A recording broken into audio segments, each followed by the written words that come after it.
It was late October, just as the crisp air began to turn into a biting cold. The streets of New York were bustling with the usual frenzy, but beneath them, in the dimly lit tunnels of the subway, something ancient stirred. Claire, a young journalist for a local paper, had always been fascinated by urban legends. She had heard whispers of strange occurrences in the deepest parts of the subway system where few dared to go, especially at night. Most dismissed these stories as the ramblings of tired workers or late-night revelers, but Claire, always seeking a good story, decided to investigate. It was well past midnight when she descended the steps of the 14th Street station. The air was thick with the musty smell of old stone and rusting tracks. She checked her phone, no signal. Not surprising, she had heard the rumors about this particular station.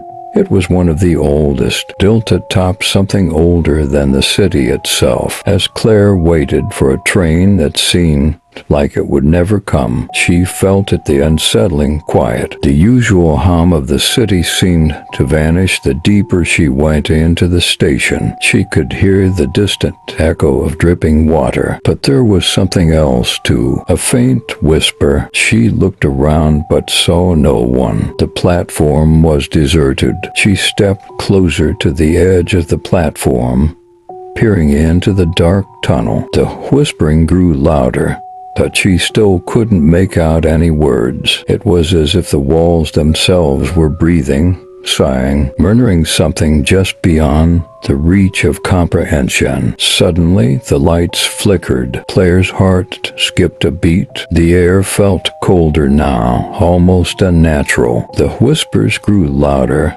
and for a moment, she thought she could hear her name. She backed away from the edge, her pulse racing. The lights flickered again, and for the briefest of moments, she saw them figures, shadowy, elongated shapes at the far end of the tunnel, just beyond the last set of lights. They were too far to make out clearly, but she could see them moving, swaying as if in a slow, synchronized dance. The train screeched in the distance, the sound echoing through the tunnel, but the figures didn't vanish. Instead, they seemed to multiply, moving closer, their whispers growing more distinct. Claire could now make out fragments of words, please, cries, desperate voices calling for help. Suddenly, the train burst out of the darkness and screeched to a halt in front of her. The doors slid open with a metallic groan. Claire hesitated. The train was empty,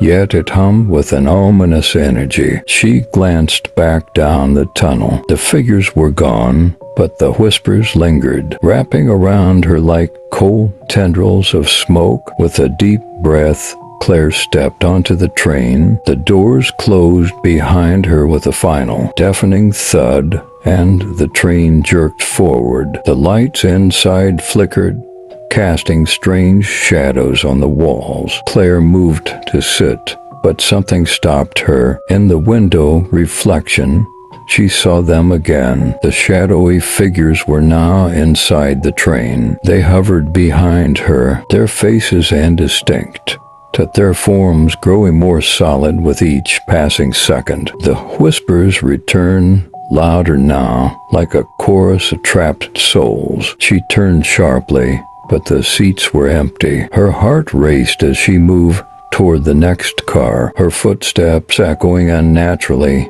in the empty space. As she reached for the door, the train screeched to a stop. The lights blinked off, plunging the car into complete darkness. Claire froze, gripping the cold metal handle, her breath shallow. Then she heard it, the soft rustling of fabric, the shuffle of feet. The figures were no longer whispers or reflections. They were real, and they were coming closer. She could feel them just inches away, their icy breath on her neck. In a panic, Claire yanked the door open and stumbled into the next car. The lights here were still flickering, but they illuminated something far worse. The car was filled with people, or at least they had been people once. Their faces were pale and twisted, their eyes hollow and lifeless. They sat, unmoving, staring ahead as if trapped in some eternal,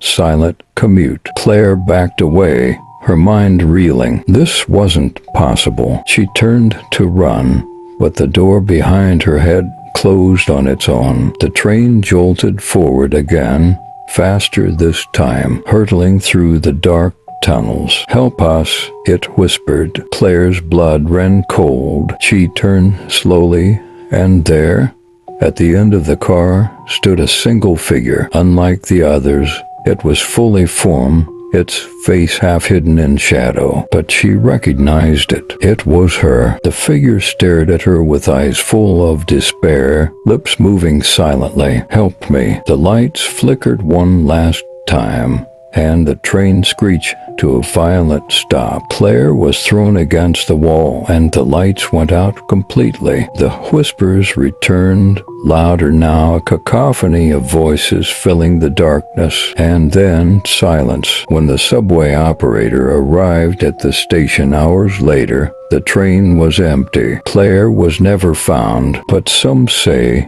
if you listen closely in the dead of night, you can still hear her whispers echoing through the tunnels, lost forever beneath the city that never sleeps.